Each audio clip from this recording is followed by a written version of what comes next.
Hey everyone, and welcome to the Doctors of Running podcast, where we, a group of doctors of physical therapy, talk about the art and the science of the things that we're putting on our feet. Today, I have, as always, the awesome Dr. David Salas, who is joining me, and it's just the two of us. And to be honest with you, we kind of tried to set this episode out, like Bach tried to set it up so that we would argue and bicker, because we thought that that would get a lot more views and be more interesting. But I think actually we're going to end up teaming up because this is harder than I thought it is going to be. So we have a list of shoes that we are going to rank from least to most stable, and we're going to talk about our list. And during that process, we're going to talk about kind of our evolution of both our understanding and thoughts of what does stability mean, what does guidance mean, and how is that being integrated in these shoes, because stability footwear has changed quite a bit. We've seen the disappearance in many shoes of traditional posts. We've seen a lot of newer methods like guide rails and sidewalls and things like that we've also talked about. And then the emergence of this thing called the stable neutral shoe that we have talked a lot about. So we're going to hit on all those, but we're going to start before this list. Dr. Celeste, how you doing? Doing good, man. Just gearing up for a couple of races coming up here, and then just mentally preparing myself for a really busy November. The last thing you want to do before a race. But one of my friends is getting married. So I have Santa Barbara half beginning of the month, and then another one. The wedding is 2 months after that, or 2 weeks after that, and then CIM is 2 weeks after that. And then of course Thanksgiving is a week in between that. So just mentally preparing for a very busy next 4 weeks. Or well, what are we at now? What's the date today? 10/15? I don't even know anymore. Dude, I don't know anymore either. I just know it's Sunday. We're busy next month. The busy next month. Yeah. I'd also like put in a shout out for David. Please, for all of you, send him good vibes for I keep almost wanting to say CSM, and that's a whole other joke. For CIM that nobody else is going to get but us.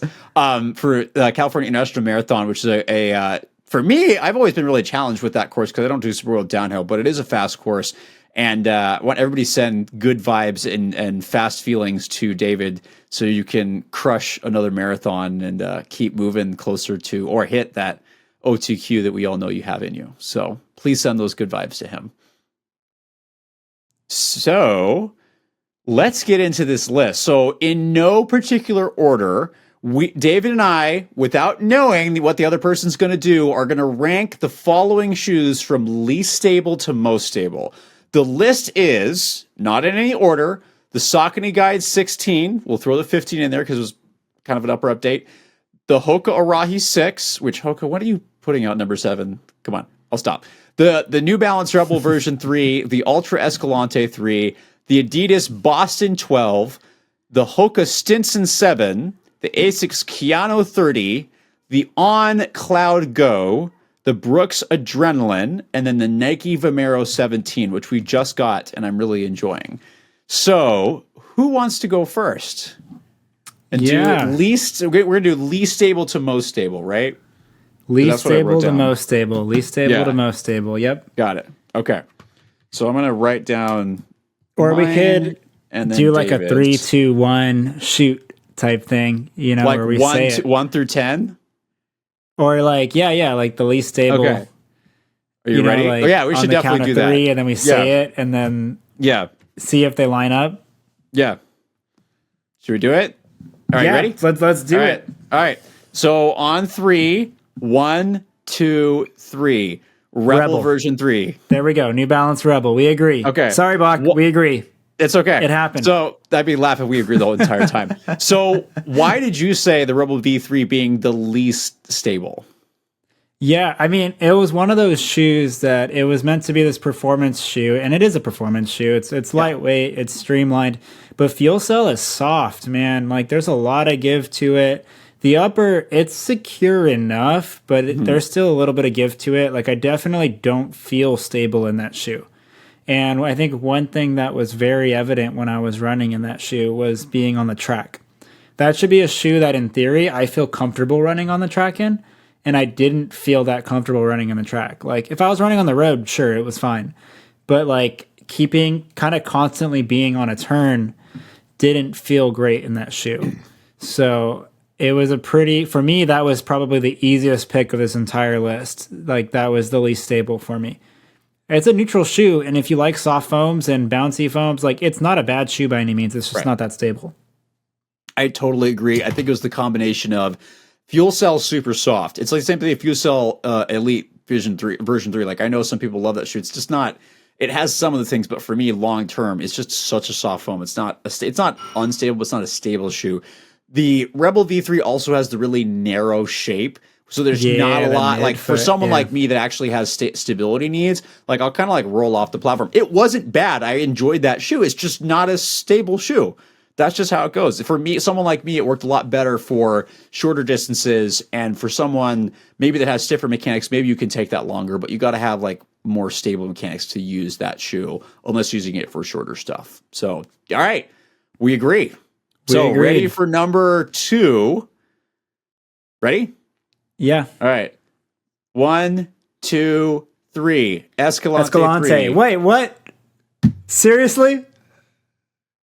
I felt like that was a little bit of a hot take, but we both agreed. Yeah, we both agreed. Again, do you mind if I go first on this one?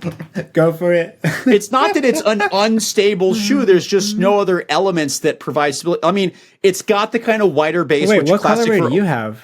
I have this. That's cool, man. What color do you have? I like that. I mean, mine's cool too. I guess they're both nice. I've got the like black on white traditional. Black. See, that works better for like clinic stuff like that. It kind of hard to totally. get with the it's a bright blue. Clinic killer. I've definitely worn this in the clinic multiple times. Yeah, I have not worn this while teaching yet. Although my students are usually pretty chill about that. It's not that it's unstable. It's just a flat. And we were talking about this earlier. Like you said, it's kind of it's a decently cushioned traditional flat. Essentially, it's a little bit heavier. No sidewalls. Yeah, the midfoot isn't as narrow as it could be, but it's got some flexibility to it. It's low to the ground. It's not meant to be quote unquote stable. It's just meant to be there and kind of let your foot do what it's meant to be. It's just it's got a teeny bit of stiffness, but once you wear it, like that kind of goes away. Nice foam though. I really like the foam that they use. I will say it feels more cushioned than it probably should. That's fair. Yeah. I want you to try the Escalante Racer, which they haven't updated in years. I feel like you would like that shoe. I think I would too. Yeah. So, Ultra, update that shoe. Update it or send it to David because I feel like he'd love it. I reviewed that shoe like in the early days of Doctors of Running. Yeah, I remember. And the Golden Spike. Yes, that was David. That was like one of the first shoes. Do I still have that? I don't know. That was one of the first shoes you reviewed for Doctors of Running. But yeah, sorry, David's take. Why is this? Oh no, I think I did donate that. I gave that to a collegiate kid. That makes sense. It'd be old by now. But so, what's your takes on it? It's just there's no stability elements other than just a wider sole. So it's not terrible. It's just not significantly stable either. I agree. It's a very natural transitioning shoe. It's just kind of like one of those things we call like a quote unquote no nonsense shoe. It's just kind of something to put on your foot, let your foot do what it wants to do. One thing that I would like to touch on as well, like even though there's like decent kind of sole flaring and it's got a decent little base and some traction, like it's not like an unstable shoe per se. Right. But it's just very natural transitioning. It's a relatively flexible design. The upper does have some flex to it. And I know Andrea's had a little bit of trouble with that as well.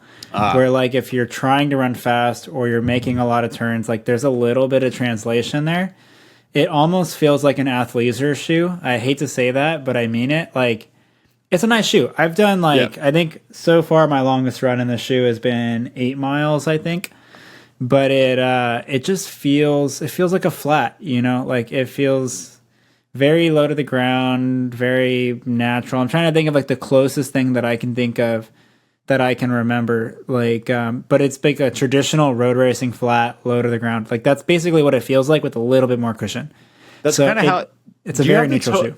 Do you have the Topo ST5 right now? I don't. Yeah, I feel like you would like those. That was the exact same thought I had about those. Like it feels like a traditional racing flat, just that zero drop with a white toe box. Right. Yeah. Although that one's like 6.6 ounces, so nice. It's definitely in that actual range. Those are like 9.3. Yeah, these are pretty heavy. These, relatively. Yeah, they got some bounce though. So yeah. All right, we ready for number 3? Number 3, I am ready. All right, 1, 2, 3. On Vomero. Cloudgo. Okay. All right, great. Finally, we disagree. So let's do Cloud. I got to write these down because my memory stinks. And then Vomero. All right. Why is Vomero on number 3 for you? When I look at the Nike Vomero, there's a couple things that stand out. So one of the things, there's a pretty narrow midfoot that's there. You also have that top layer of ZoomX foam, so it's pretty soft and compliant. It's not the most stable shoe on the planet. The upper it reinforces things pretty decently. There's a little bit of stretch to it, but it holds the foot pretty well. Traction does help. I feel like I can run off-road in these a little bit if I want to. For the most part, it's just a very neutral shoe. Like, there's just not that much stability elements to it. I will say, I'll give them a lot of credit for this, actually. The ZoomX, like, creates a big sidewall and then wraps around the heel there. And that actually is quite nice. That feels like it took a unstable platform and shoe and made it like just stable enough to be neutral, if that makes sense. It took a shoe that could have been unstable and not very good to a shoe that I have really been enjoying. I just barely got the shoe and I have probably I've probably got close to 50 miles on it already. Yep. And so, like, not to say it's a bad shoe. I really, really like that shoe, but it's just not that stable, quote unquote. But it's a true neutral shoe. Yeah. I'm going to wait. I'm really close to you, so I will wait to give my thoughts on that. But I'm going to go back to the Cloudgo, and the reason I've kind of like similar thoughts, except there's no ZoomX. I personally don't feel a lot of the like on the Cloud Flyer, for example. I didn't feel like that was an overly stable shoe until I really wore it down, and then I kind of started feeling the stiffer medial cloud elements, but it was so mild I didn't get a lot of it. The On Cloud Go, I think, was billed as like a mild stability shoe, correct? Am I wrong on that? I might be wrong on that. I don't know. But I didn't feel I think it was meant to be kind of like a commuter shoe almost. Yeah, I didn't find find the Cloud Swift is that. Yeah. I didn't find I think it was just like a peg, I think. I think it was just like a normal road trainer. I didn't find it particularly stable or unstable. I found it a little bit better than the Escalante 3, but I found it to be a fairly standard neutral shoe. If not, like, I was kind of like, I think it was firm enough that I kind of like, just the way it was kind of set up, I found myself collapsing just a little bit, but not anything overly bad. There's not really anything there. I know it looks like it has mild sidewalls, but I didn't feel those at all. So that the Cloudgo is my number 3, to be honest. Yeah, that's fair. Yeah. All right, ready for number 4? Let's do it. All right. 1, 2, 3. Nike Vomero 17. Let's go. We're super close. Yeah, I guess I'll just take the lead on this one. I have my Cloudgo's right here. So I think we had a very similar line of reasoning kind of pulling this apart. The one thing that took the Cloudgo over the Vomero for me on this was that it was a little bit lower to the ground. I felt like I had a little bit more ground feel in this. I did notice the sidewall. I had a little bit of collapse in it, but I have a little bit of collapse in the Vomero. So it's like that for me. It's like it's almost tomato. The upper is reinforced a little bit better, I think, in the Cloudgo. It just locks down a little bit better. But they're, again, true neutral shoe. But it locks down well. There's a decently wide base. There's a midline groove. Like, I don't know. For me, it actually did work pretty well for like logging a good chunk of miles. If we weren't reviewing all the time, I definitely would have logged more in these. And I have had some long runs that were pretty long in them. So it's a shoe that I've liked. And then I think just the geometry too, it kind of keeps you kind of rolling forward a little bit. So it just, I don't know, it felt a little bit more stable to me. But that was a very close call. And I actually, on my little... on my sticky note here, I've got it kind of flip-flopped a couple times there, but I made my final decision, you know. So I chose Cloudgo over Vomero, but that could have changed depending on the mood I'm in. I feel like that's worth pointing out that for a lot of people, a guidance element, not necessarily a stability shoe component, but a guidance element is definitely a significant rocker. Because again, the key behind guidance is it's trying to keep you going forward. It's not necessarily forcing you in one way, other than trying to keep you forward. So I feel like that can help. I just with the Cloudgo didn't feel it just because that midfoot, and I'm now remembering this, that midfoot sole narrowed so much. I'm like, I that didn't work for me. I would need a bigger sidewall, which is kind of my defense of the Vomero, which I'm the same as you, where initially I was like, this is going to be really neutral. I'm not going to like this.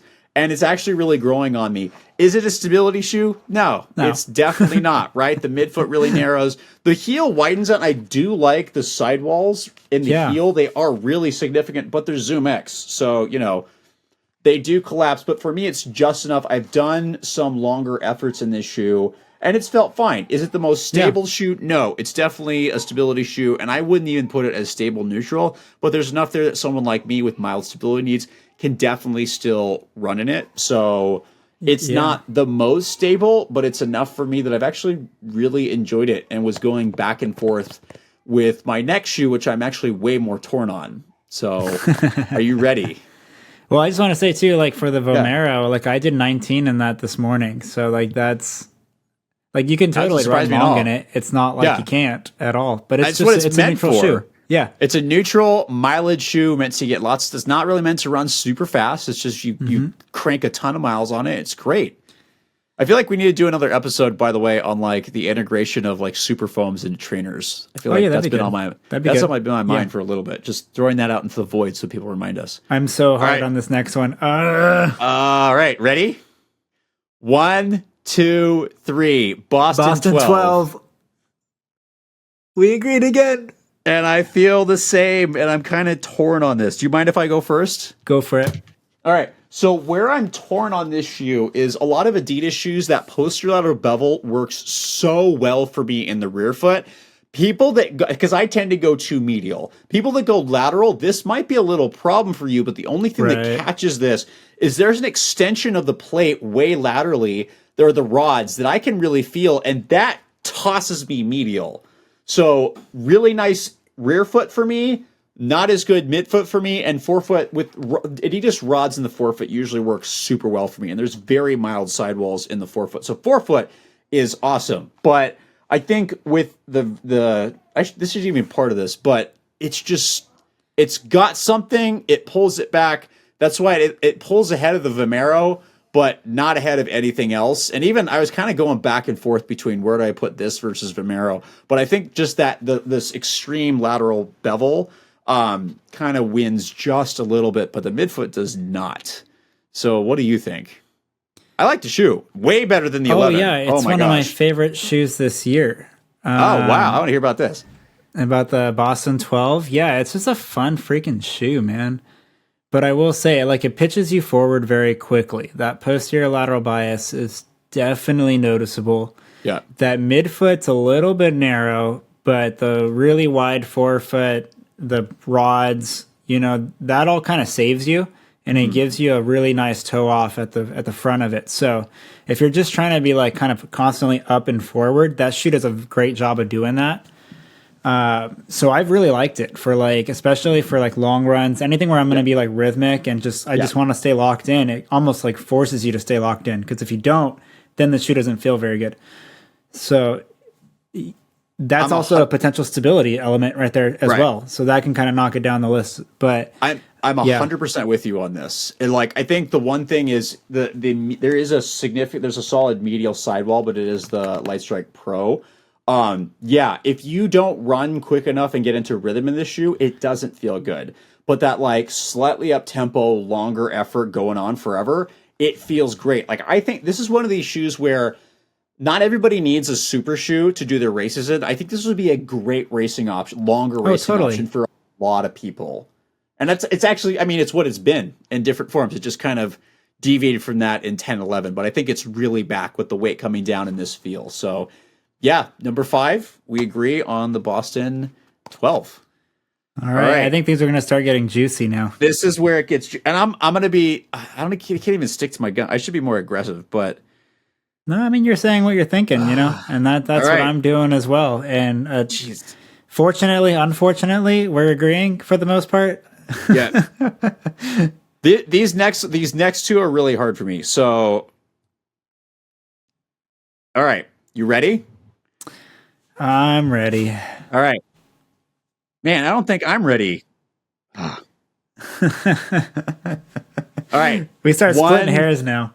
God, 1, 2, 3. Kayano Arahi 30. 6. Okay, you go first. Yeah, I mean, the Arahi 6 to me, it feels like a slightly more stable Clifton, which isn't all that much more stable. You know what I mean? It's like that J-frame firms it up. It does create a little bit of guidance. It's a nice shoe. It's not like it isn't a nice shoe, but it's a little bit high up off the ground. There's still some give to the foam. It just feels like you're stabilizing a already soft platform. So is it a stability shoe? Yes, but it still kind of has some neutral components, and it doesn't feel super stable, I guess is the way that I would put it. And it feels more stable than the Boston and everything else that we've talked about. But for me, it still just has a little bit of give to it. And even though it is stable, it just has a little bit of give to it, you know? Upper volume is actually somewhat high compared to some of the other Hoka shoes, if I am remembering correctly. And I don't know. I didn't feel quite as stable in that shoe than I did in some of those other shoes. With that said, though, it does check some boxes. I mean, it has like the J-frame, it firms it up, it has a wide base to it, it has decent traction underneath. Like it checks a lot of boxes. But I think for me, it's the midsole. It just has a little bit of give, and I have some collapse there. Got it. I'll be excited to touch on this one in just a second. So I'm going to throw the Kayano in there, and this is where I feel like at this point now we are getting into true stability shoes. So there's a big gap between the Boston 12 and this, and the Kayano is not a bad shoe. It's just much more of a guidance shoe than it is a stability shoe now. We're like, again, the 40 guidance line, I know there's some internal stuff in here, but it feels softer, and I actually collapse into this on the medial side. And it just feels like it's a really solid, stable walking and jogging shoe. But for those people who really want really like a good level of stability, I didn't feel it as much. I got a lot of guidance with the wide sidewalls, the wide base, all that kind of stuff. I just didn't get as much stability out of it. Like I'd actually pitched the GT2000 to have a higher feeling of stability versus the Kayano having a higher level of guidance. What doesn't make it a bad shoe. It's just it's going to fit different people's needs. So Kayano is super different. So that's my number 6 on this list. I'm curious to hear what you think. Ready for the next one? I am ready. All right. 1, 2, 3. Arahi Kayano 6. 30. I hate this. I hate this so much. This is awesome. I love that it backfired and it's now we're agreeing pretty much almost exactly. All right, can I go? Let me.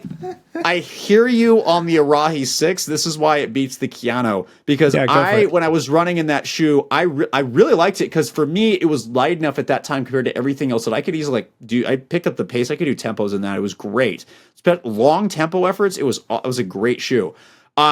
I felt the contrast between the J-frame and the softer foam much more.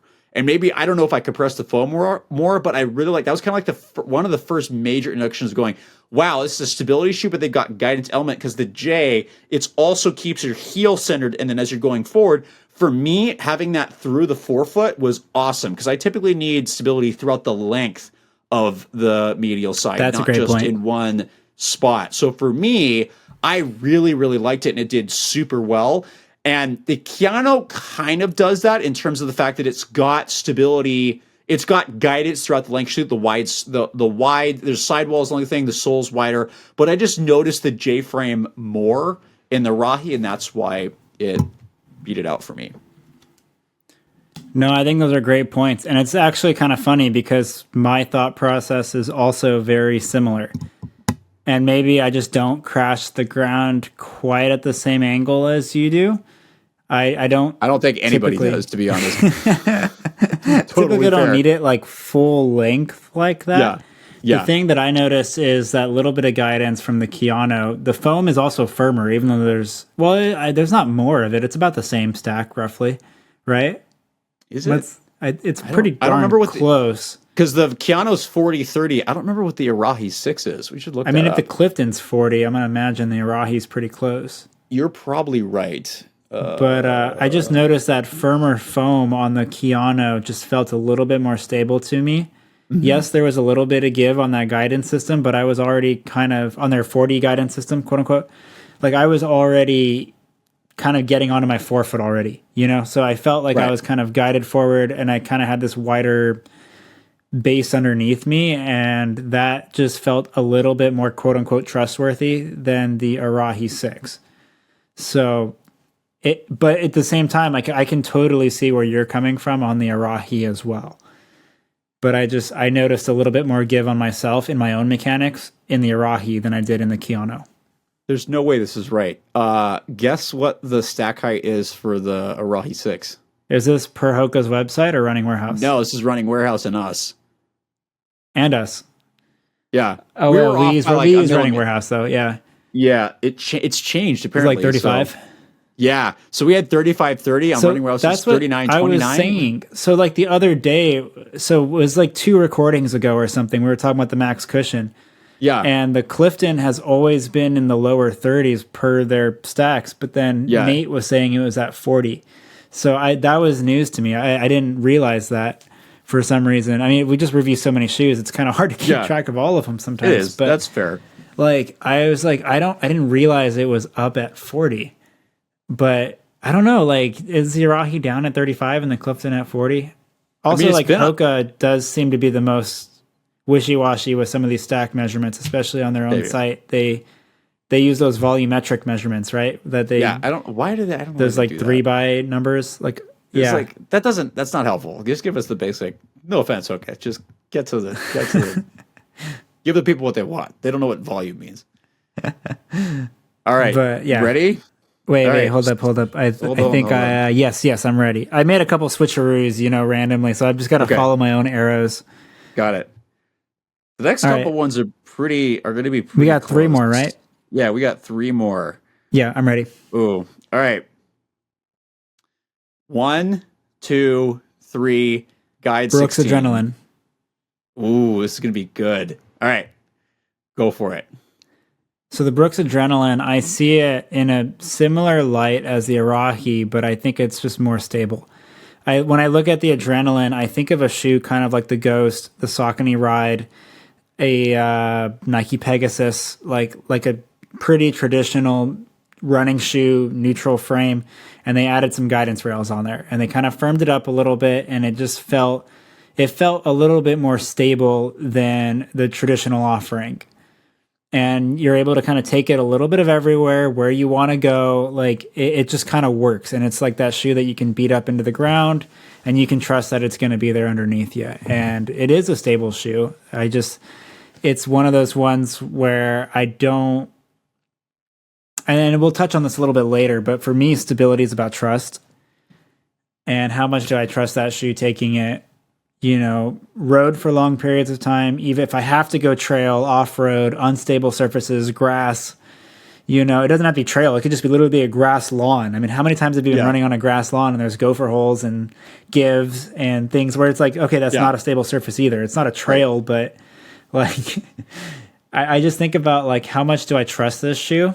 And for me, I trust the next 2 shoes on the list a little bit more. Right. But it's still a great shoe. Fair. It's still stable. It's firmed up a little bit. It's got some guide rails. It checks all those boxes. We're kind of splitting hairs here now. Yeah, I'm totally with you on that.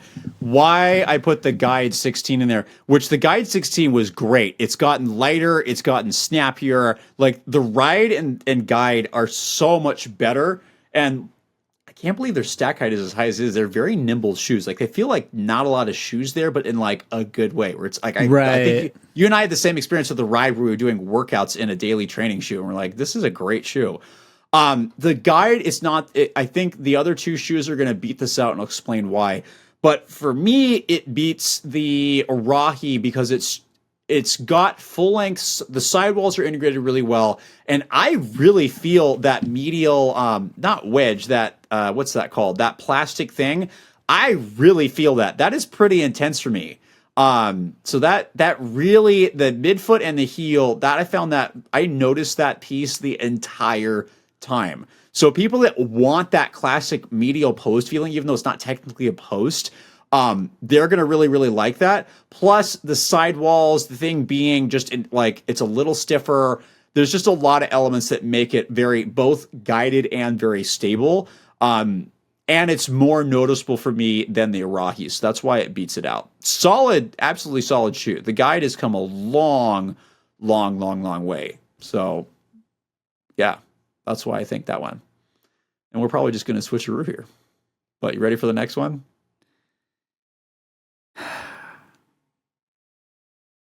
Come on. 1, 2, 3. Brooks Stinson Adrenaline. 7. Oh, this is going to be fun. All right. I'm going to go first on this one. So the reason I put the Adrenaline this high up here, I'm going to say this isn't necessarily a good thing. Because for me, it's actually, the stability is really, really aggressive. I feel like it's gotten almost a little bit more aggressive over the years, even with the guide rails. Because per my understanding, there's actually still a medial post in here. So there's a guide rails and a medial post. At least that's what we were told. And the stability with like the sole flare mildly and kind of how thick and like clunky the heel is, it's got a really rigid heel. Rigid heel, midfoot is good, and then forefoot is fairly neutral. Nothing to write home about in the forefoot. But the heel and the midfoot, especially the heel, are so rigid. It's almost like too stable for me. I think it's probably added with the higher heel drop, but that's why it beat out in terms of the stability rating, the guide, just because it just feels way more aggressive. Like a lot of times people have always put this as like a moderate stability shoe. I would have put this high for the heel for sure. So, but that's just me, kind of what I felt for a while, even with the integration of the guide rails. What about you? Yeah, so Stinson. Yeah, with the Hoka Stinson, I should have grabbed mine. Do you have yours there? I do have mine, yeah. Because mine, I know exactly where mine are. I just can't. I don't have them within arm's reach. Yeah, so go for it. I'll walk people through this thing. And this is a very interesting take because I'm about to like almost reverse what I said in the previous one, but it's a shoe that's very trustworthy, right? It's an all-terrain shoe. The lugs on there work pretty well. There's a very wide base through the midsole. There's a lot of sole flaring going on. The upper actually does reinforce pretty well. Like, it's a pretty trustworthy, solid, stable shoe. And, I mean, that's one of the reasons why it's so high on this list, and it's going to be number one for Klein, because there's only one more shoe left. So it made number 2 for me, and it made number 1 for Klein. So with that said, very trustworthy, good traction, good upper, good sole flare. The one thing that kind of took this away for me and didn't make it number 1 was simply there is so much foam. Yeah. So it was kind of like the ground feel and the proprioceptive part of what is that subjective element, like you were hinting at with the guide, of like stable, what you feel there, you know, that presence. And so like it was a very stable footed shoe, but it didn't always like feel like it because there was just so much foam. So like they did a great job of checking all the boxes they needed to, especially for how much foam was there. But there's just so much there. Like that's the only thing. And it's like there is still give to it. And that's the only reason why it didn't make number 1 for me. But otherwise, I mean, that shoe did a great job of checking all the boxes you would look for in a stable shoe. I'm double check. I can't remember this off the top of my head. I remember the stack height was crazy. And I feel like it's wrong. Yeah. 43.5, 38.5. And I feel like that sounds about right. I feel like that's low for what this thing actually feels like. I feel like I'm almost on par with something like the Prime X. Oh, maybe not. I forget the sidewalls come up super high. The sidewalls come up really high, yeah. Yeah, that's very fair. All right. So I put, what did I just say? Can't even remember. Wait. So your pick was Adrenaline. Now. So wait. Yeah. Oh yeah. So you're on number 1. You're on number 1 now. Well, so I mean, there's only one left, so we don't have to reveal it. Do it. Go for it. No, let's just do it. 1, 2, 3. Guide 16. Yeah, there we go. Okay. So I'm gonna go after this because technically the newest Stinson has the same stability element that the Gavoida has now. So it's got this thing called an H. Yeah, whatever. I can't. I can barely speak English. Please give me. It's my only language, so give me a break. So the Gaviota, they're using the same stability element. This thing called an H frame, which I'm still not exactly sure what it is, but I know that it's the integration of sidewalls in the heel and the forefoot there's pods especially too. What. There's like pods, like holes in the middle of that holes insert. in the middle of the thing, and it goes through the midfoot to add additional stiffness. I just found this, like, I was so surprised because I expected a shoe of this stack height to be unstable, and it's the most stable trail shoe I've used. I had no stability issues. The only thing is this shoe is so freaking heavy. It's a lot. I wish there was a lighter. I would like you make a lighter version of this, Hoka, please. It'd be one of the few stability trail shoes, please. Like, just make it like 2 ounces light. 10 ounces, that's not too much to ask. Come on. So, but yeah, it is there's zero flexibility to it in any direction. Very high sidewalls and very rockered. I feel like if I wear this thing, I don't feel any of that post feeling, but I feel very, very, very centered, and I was really surprised. Again, not your classic stability shoe, although if we did it based on the elements, it is technically now if you're putting it in the same ring as the Gaviota. So just because it combines guidance and stability so well, it throughout the length of the shoe and not just in one place, that's why I'm putting this as my number one pick, just because, yeah, it's a great job. It's just so heavy. But it's a great shoe. It's a great shoe. Another one of my favorites this year.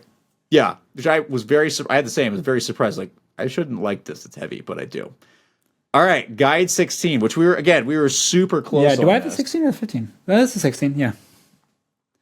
Yeah, the 15 was that like bright yellow one. Yeah. Yeah, that was a solid shoe too. They're both great. Yeah.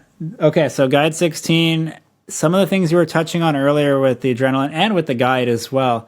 When I think of stability, there is a subjective component to it as well, right? Like, do I feel like something's there, and does it feel like it's supporting me? Yeah. And I felt like this post here, or this rim, what do we call it? It's a post, right? Like it's not like a formal foam post, but it's... it's a plastic, like, not shank. Yeah, it's not a shank either.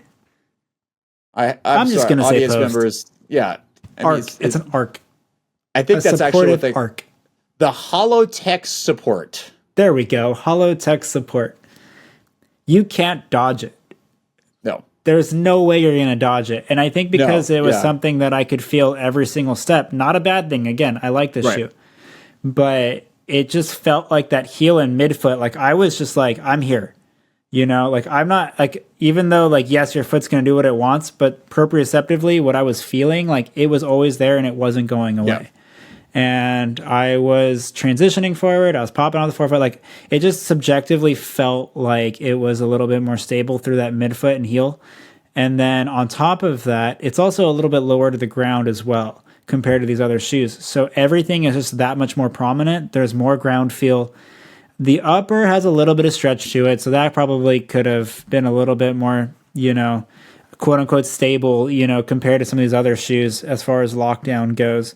But for me, it was more that proprioceptive element and what I'm feeling underneath me.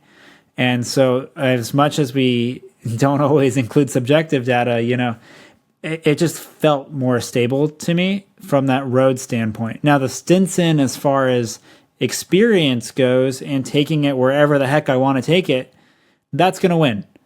But as far as what I felt, like if we're just going like straight line, you go run, tell me what you feel, I would probably go Guide 16. And so that's the reason why it's so high up on my list. And it's just because you cannot avoid it no matter what you do. Like, you will feel that, and like your heel and your midfoot, that medial section, it's there and it's not going away. So that's the reason why it was so high on the list for me. But I do agree as far as why that Stinson is so high up as well. And I was very curious before this episode to see where you ranked it, considering the Arahi is kind of the traditional stability model for Hoka. And I felt like it was almost a little bit of a hot take putting it so high up, but we both agreed. So I totally agree with you on this, just because it's not that Arahi is not a stability shoe. It's just, I think, the softer element, plus the Stinson's like full length stable elements, guidance elements on both the medial and lateral side just took it. It just takes it to another level, and not in a way that I'm like, I feel a post under my foot, but it's like when you're running, you're like, I feel very centered, and it was very obvious in not a bad way, but in like a very obvious, like, whoa, I'm kept in one plane of motion here. This is very interesting. So for those that need trail stability, which there's not a lot of stability trail shoes, the Stinson's kind of that one major one that if you can get over the weight, it'll definitely keep you centered for longer miles. You just got to get over. You're going to have some strong hip flexors. So yeah, you got to be able to lift that thing. You lift that thing. I was like, God. But by the way, super great. Like wear that and then go like wear the Zinol 2 right afterwards. And like, wow, this is so like really light. So yeah, really good contrast too. So I want to jump into a common question after talking to this. Bach put this in there, so credit to him, because one of the most common questions we get, now that we've talked through this and kind of going, hey, and hopefully what you've seen is this is kind of how we're grading stability. And you may have noticed that traditional stability labels but didn't 100% match with what we found to be most stable. And there's a subjective component. We're trying to defend certain elements. But a common question we get is, hey, if I'm running in a neutral shoe, but I want something more stable for a longer effort or for marathon training, should I try a stability shoe? So before I answer, David, what's your answer to that question? Yeah, and I think that's a great question, and it's a great consideration, because we all know that over the course of a long run or long effort, our mechanics might change. You might fatigue. You might start just striking a little different, pulling back a little different, rise, like that heel rise might be a little different. Your arms, your core, thoracic spine, things might just start changing a little bit more. And so there's thoughts, potential consideration to change the footwear on your foot to just help mitigate some of those things. At least at the foot and ankle. At least at the foot and ankle, yeah. Yeah. And I think there's some merit to it. I don't think I would immediately jump ship and go like, okay, neutral, now I need stability just because I'm running farther. I wouldn't do that. But from personal experience, especially with these more compliant foams, looking at a shoe, and this is something that I've had to pretty much try and reason with myself and try and figure out why I'm like, what am I feeling? Why am I feeling this? And what is going to make me make my decision. And this is a shoe from the Nike Vaporfly Next Percent 3 and the Saucony Endorphin Elite. I think those are two very classic examples of this argument. Both good shoes, both compliant foams, a lot of resilience to the foams, both carbon plated, both have a forefoot rocker, both in the racing category, and you're going to see on the feet of people at races, right? Like they check all of the boxes, but there are slight differences. And the Vaporfly is a little bit lighter, a little bit more nimble. Forefoot, midfoot, heel, not quite as wide. It's a little bit more streamlined. There's a little bit more traction in the forefoot. The overall design of this shoe is slightly more aggressive. There's still a lot of give to it. People run marathons in that shoe all of the time, but that's just in comparison to the two. When we look at the Endorphin Elite, much flatter road profile, but it's a wide base. The lockdown on that upper is very secure, and it just kind of keeps you centered and it rocks you forward for you pretty much. Great sidewalls, by the way. Great sidewalls. The whole length of that shoe. Yeah, and so like where I'm going with this, right? It's like two very similar shoes in theory, but the experience on the Endorphin Elite is just more stable. For me, at the marathon distance, it's not a question anymore. I like the Endorphin Elite. Like it's working for me in those long rhythmic pacing sessions. Half marathon, I'm still trying to debate. I think I am leaning more Endorphin Elite now after the last half marathon I did. But under half marathon, I'm definitely going to choose Vaporfly. And so that's a classic example of my mechanics are changing. I just want to be able to last and just keep running rhythmically and just do anything I can to help mitigate some of that fatigue. And the Saucony Endorphin Elite is not necessarily a stability shoe by any means. So that's not necessarily, it's not a big jump. You're staying within the same category, but you're kind of changing some small elements that may work for you. And the only way you're truly going to know that is to figure it out. And so that's one of those things where like you try a shoe, it works, maybe it doesn't. If it doesn't work, then it doesn't work. But I think you just have to see what feels good for you and trust intuitively inside of your head.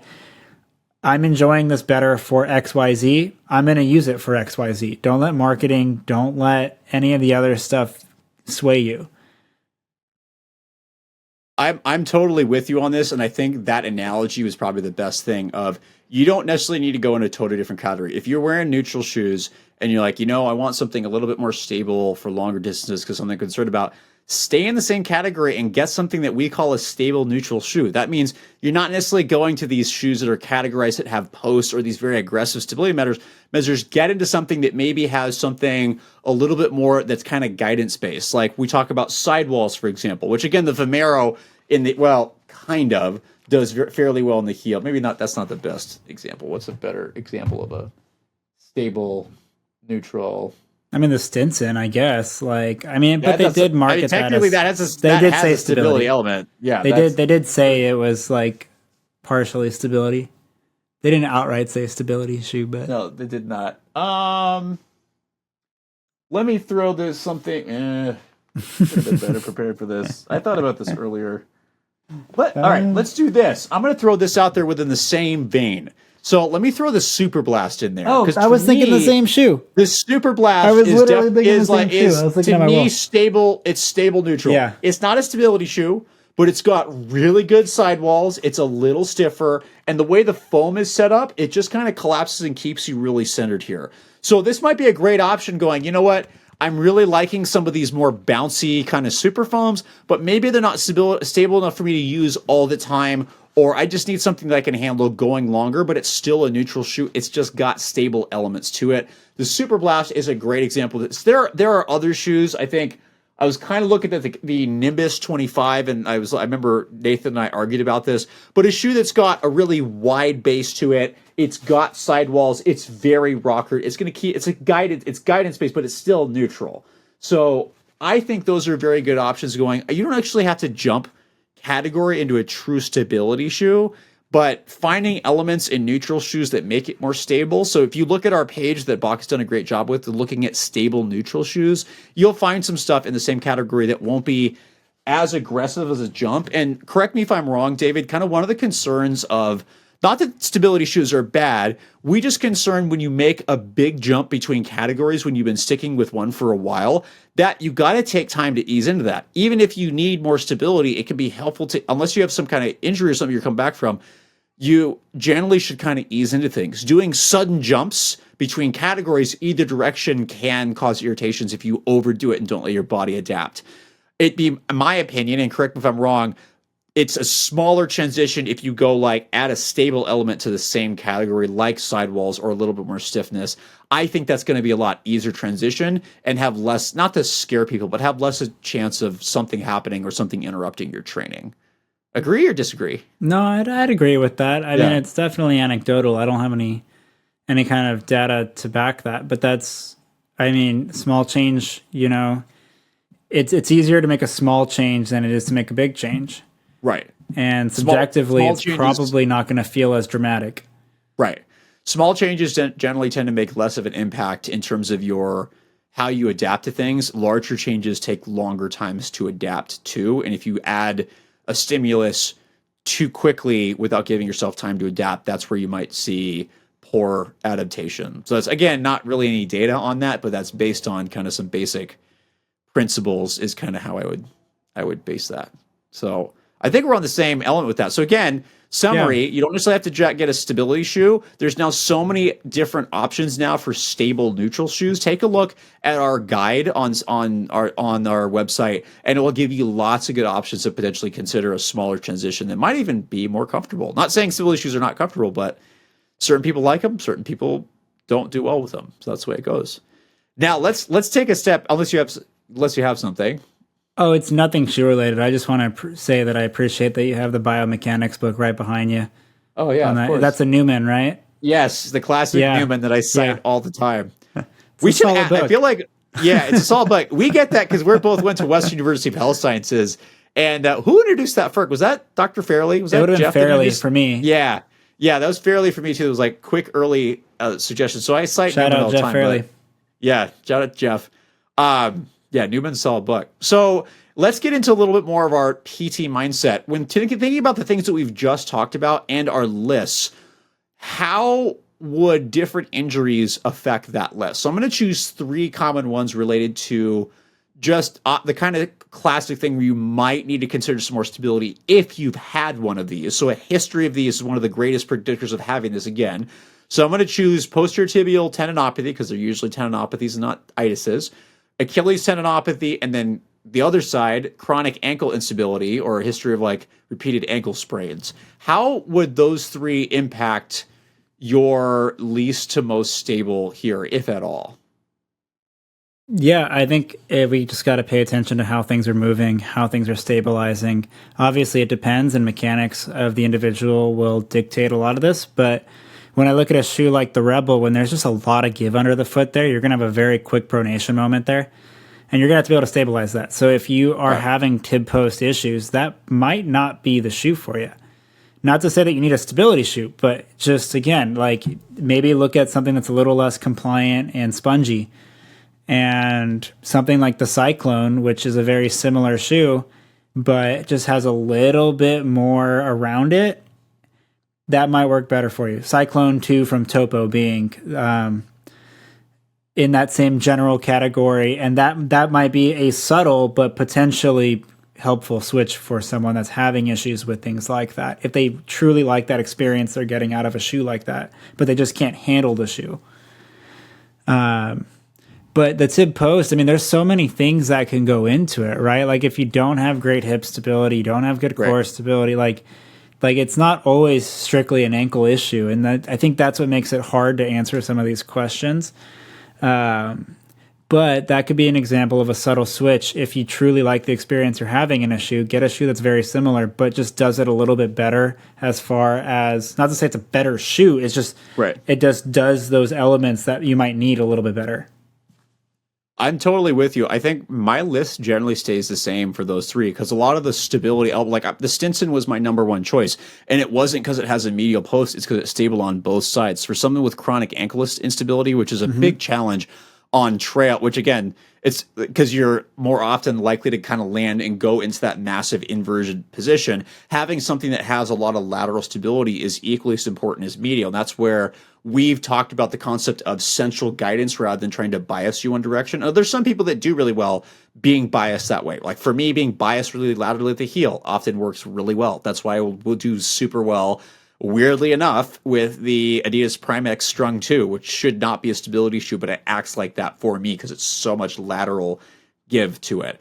But I think for a lot of these, because those shoes, as they get higher, tend to be more centrally stable, I'm definitely with that. I'd be a little cautious with chronic ankle instability and maybe something like the Guide 16 just because of that medial post. But I don't think it shifts you inverted, yeah, I don't think it necessarily inverts you too much, but that the list might shift a little bit where the Kayano 30 might be a little bit higher because of it's also very centrally based with a lot of lateral sole flare, a lot of like high lateral sidewalls.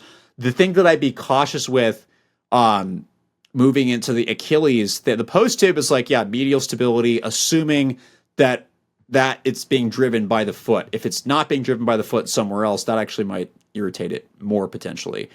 The Achilles stuff, and I'm not going to drown on for hours because this is what my dissertation is on. I'm learning more and more new stuff.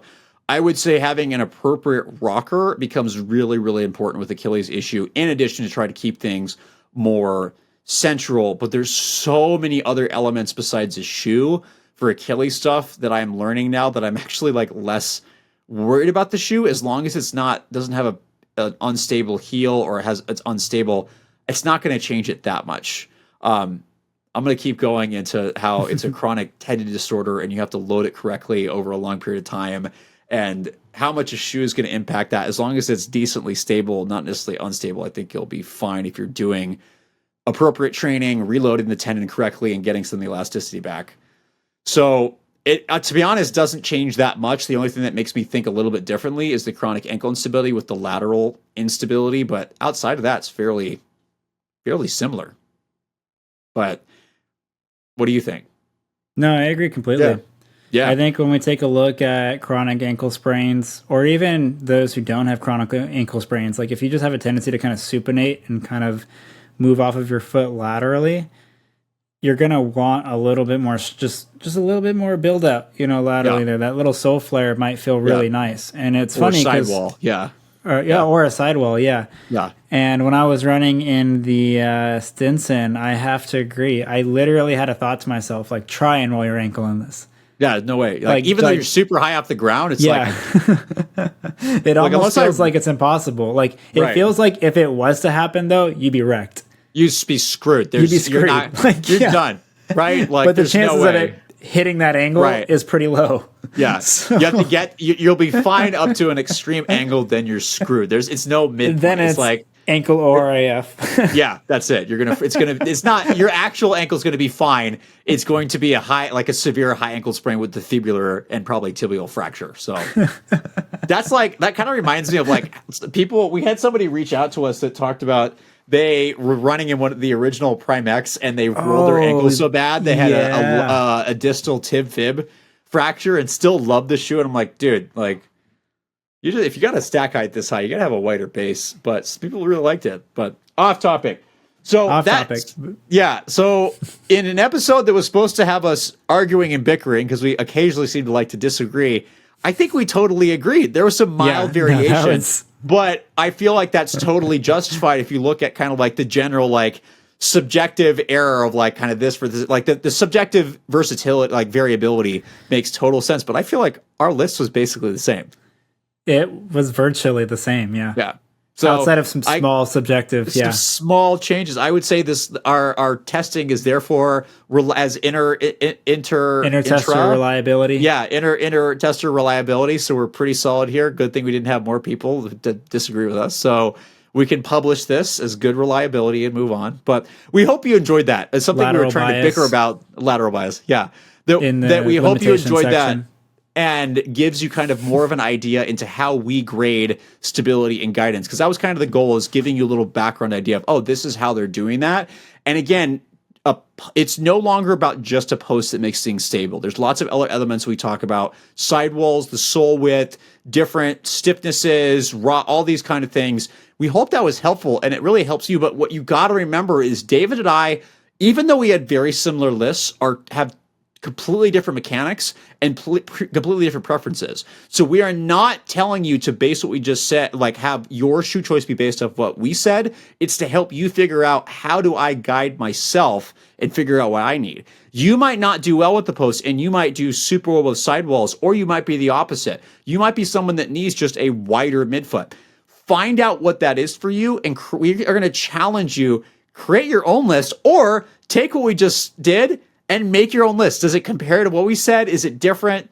Try it. Let us know in whatever medium you're listening or watching to us, whether it's YouTube, Spotify. Let us know. We're curious because we are learning just as much as you. We're trying to share this stuff with you, but it's also about learning as well. So we appreciate you listening. Hope that was helpful. And also encourage you to keep following us on any social media channel that you like. Obviously, we're all over the place. Instagram, Spotify, YouTube, all the different places. Please check us out. We'll always have new cool content. And hopefully see you soon.